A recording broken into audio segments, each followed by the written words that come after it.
దాసరి కిరణ్ గారికి, వెంకటరెడ్డి గారికి, prime line ప్రేక్షకులందరికీ కూడా గుడ్ మార్నింగ్ అండి. ముందుగా మీకు దాసరి కిరణ్ గారికి ఇద్దరు కూడా శుభాకాంక్షలు. మీ కూటమి విజయ దుందుబి మోగించింది. మీ ఇద్దరికి శుభాకాంక్షలు. సో వెంకటరెడ్డి గారికి బెటర్ లక్ నెక్స్ట్ టైం, ఎందుకంటే అందరిని విష్ చేయాలి కాబట్టి. ముందుగా ఎన్డీఏ కూటమి ఆంధ్రప్రదేశ్లో ప్రజాభిప్రాయాన్ని ముందుకు తీసుకొచ్చి ప్రజాస్వామ్యాన్ని నెలకొల్పినందుకు దానికి సహకరించిన ప్రజలందరికీ కూడా నమస్కారాలు, ధన్యవాదాలు. అదేవిధంగా ఆంధ్రప్రదేశ్ ఎన్నికల్లో గెలిచిన 175 మందికి, మరి ముఖ్యంగా అధికారంలోకి వచ్చిన మా పార్టీకి సంబంధించిన 124 మంది అందరికి కూడా పేరు పేరున శుభాకాంక్షలు. జగన్ గారికి అయితే అధికార అహం లేదా అంటే మాజీ ముఖ్యమంత్రి కాబట్టి అధికార మదం అని అనకూడదు కాబట్టి అధికార అహం అన్ని దిగినట్టు కనపడినాయి క్లియర్గా. కానీ వెంకటరెడ్డి గారికి ఇంకా దిగల, ఇంకా పవన్ కళ్యాణ్ అని పేరు పెట్టి పిలుస్తున్నాడు. అది చాలా తప్పు. గౌరవించడం పెద్దవాళ్ళని ఒక కనీస సంప్రదాయం. అదేదో గొప్ప కాదు. మనం ఒకరిని అగౌరవంగా మాట్లాడితే ప్రజలు హర్షించరు అని ఎన్నికల రిజల్ట్ చూపించింది. కాబట్టి ఇప్పటికైనా పెద్దవాళ్ళని మాట్లాడేటప్పుడు, పెద్దవాళ్ళు అంటే వయసులో పెద్దవాళ్ళు, ఒక పార్టీ అధ్యక్షులు, వైనాట్ 21కి 21 అన్ని పోటీ చేశారు, అన్ని గెలిచారు. ప్రతిపక్ష హోదా కూడా ఇవాళ ప్రతిపక్ష నాయకుడు అంటే పవన్ కళ్యాణ్ గారు. అంటే 21 సీట్లోనే 21 సంపాదించి ప్రతిపక్ష నాయకుడు హోదా కూడా కావాలంటే ఆయనకి వచ్చి 10% ఉంటే ప్రతిపక్ష హోదా. సో 18 సీట్లు ఉంటే ప్రతిపక్ష హోదా ఆయనకి ఎక్కువే వచ్చాయి, 21 వచ్చాయి కాబట్టి ఆయనకి ప్రతిపక్ష హోదా కూడా. వెంకటరెడ్డి గారిని నేనేమి విమర్శించను. అవునండి, మీ అభిప్రాయం చెప్తున్నారు. సరే, గౌరవించడం నేర్చుకోండి. అది మీకు మంచిది, మీ పార్టీకి మంచిది. అంటే మెల్లగా అలవాటు పడుతున్నారు. నిన్న చూశారు కదా, చక్కగా జగన్మోహన్ రెడ్డి గారు, పవన్ కళ్యాణ్ గారు, చంద్రబాబు నాయుడు గారు అని మాట్లాడారు. అంతకుముందు ఎట్లా మాట్లాడారు? ముసలాయన, దత్తపుత్రుడు. అవును, ఇదే కదా. ఎప్పుడన్నా పవన్ కళ్యాణ్ గారు, చంద్రబాబు నాయుడు గారు అంటాం చూసావా? అంటే నేను అనేది ఏంటంటే, వెంకటరెడ్డి గారు, మీరు వాస్తవాలు, ప్రజాభిప్రాయం ఎట్లా ఉంటుందో తీసుకోండి. ఇంకొక విషయం, రాష్ట్రంలో దాడులకు సంబంధించి, దాడులు ఎవరు చేసినా తప్పే, ఎవరు కూడా దాడులు చేయకూడదు అనేటువంటిదే తెలుగుదేశం పార్టీ యొక్క సిద్ధాంతం. మీకు ఒక విషయం చెప్తా అండి. మేము వెస్ట్ నియోజకవర్గంలో ఎన్నికల కౌంటింగ్లో ఉండగా విడుదల రజనీ గారి ఆఫీస్ మీద దాడి చేశారని తెలిస్తే, అంటే తెలుగుదేశం పార్టీ సంస్కృతి ఎట్లా ఉంటుందో చూడండి. మా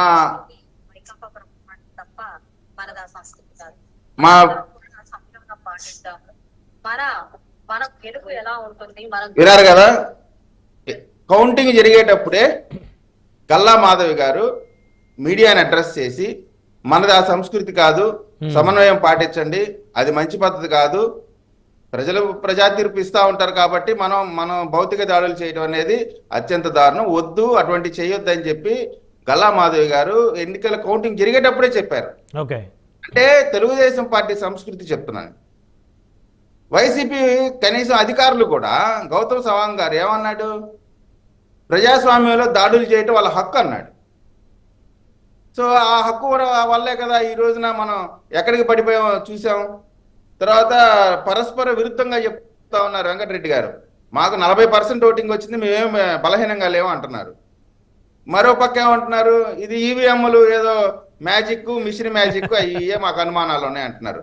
అంటే మీకు 40% రావటం కరెక్టా? మాకు అది మరి ఈవీఎం మ్యాజిక్ జరిగితే మీకు 40% ఓట్లు ఎట్లా వచ్చినాయి? అంటే ఇప్పుడు నాకు డౌట్ ఉంది విజయ్ కిరణ్ గారు. మీ డౌట్ ఏంటంటే, ఈ పరిపాలన చూసి 40% ఓట్లు ఎలా పడ్డాయి అనేది మీ డౌట్ లాగా మీరు మాట్లాడుతున్నారు, అవునా?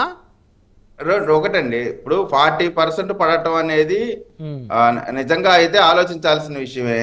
కానీ 40% పడిందని గర్వంగా చెప్పుకుంటున్న వెంకటరెడ్డి గారు, మాకు 124 సీట్లు వస్తే ఎందుకని బాధపడుతున్నారు నాకు అర్థం కావట్లా. ఇప్పుడు మనకు రెండు ఏదో ఒక స్టాండ్ ఉండాలి కదా,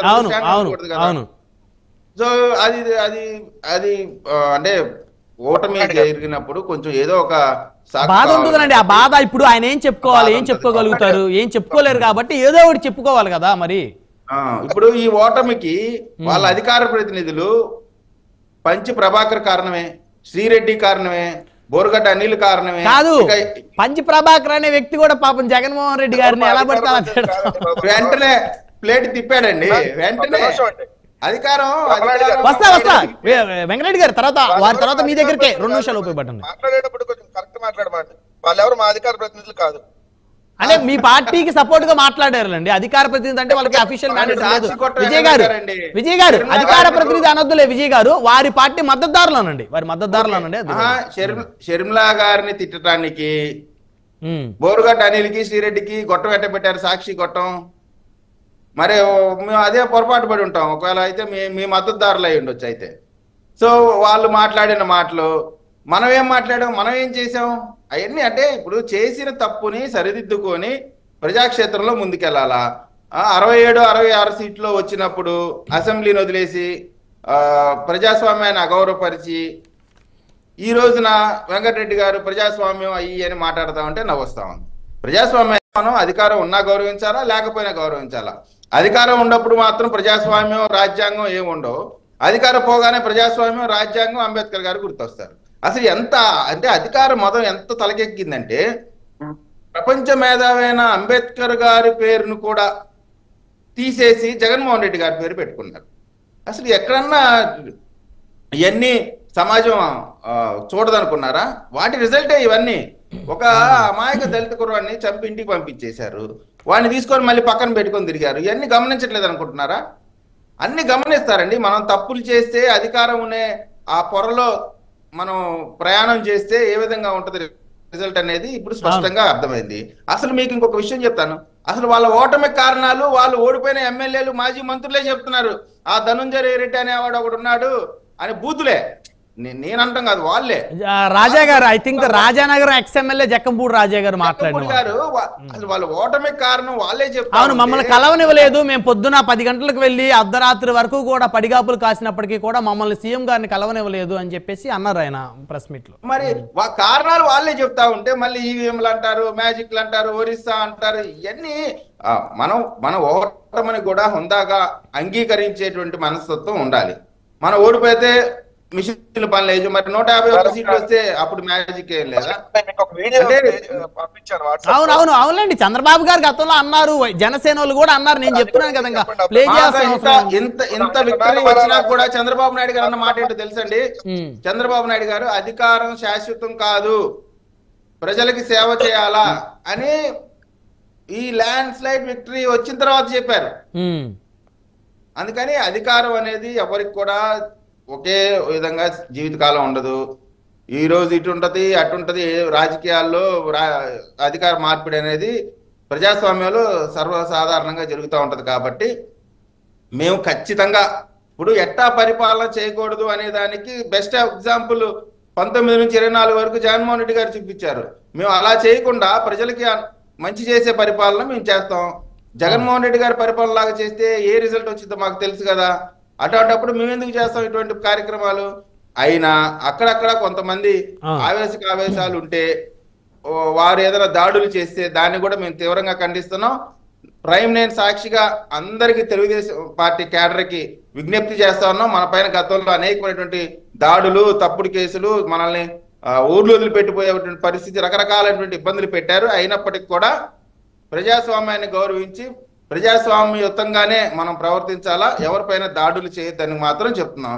సరే, అసలు అంటే ఏ లైన్ ఒకటండి, ఒక లాస్ట్ దాడులకు సంబంధించి మా ఆంధ్ర రాష్ట్ర పార్టీ ఆఫీసు హెడ్ ఆఫీస్ మీద అల్లరిమోకలతో దాడి చేపించి పగలగొట్టి వికటాటహాసం అంటే పగలగొట్టి నవ్వేది అసలు ఎంత దారుణం చేశారంటే అవన్నీ చేయకూడదు. అంటే మేము చేయకూడదు, వాళ్ళు చేయకూడదు, అధికారం అనే దీంట్లో ఎవరు చేయకూడదు. అటువంటి పరిస్థితులు ఎన్ని ప్రజలు గమనించారు. జరిగినటువంటి అన్యాయాలు, దారుణాలు. నేను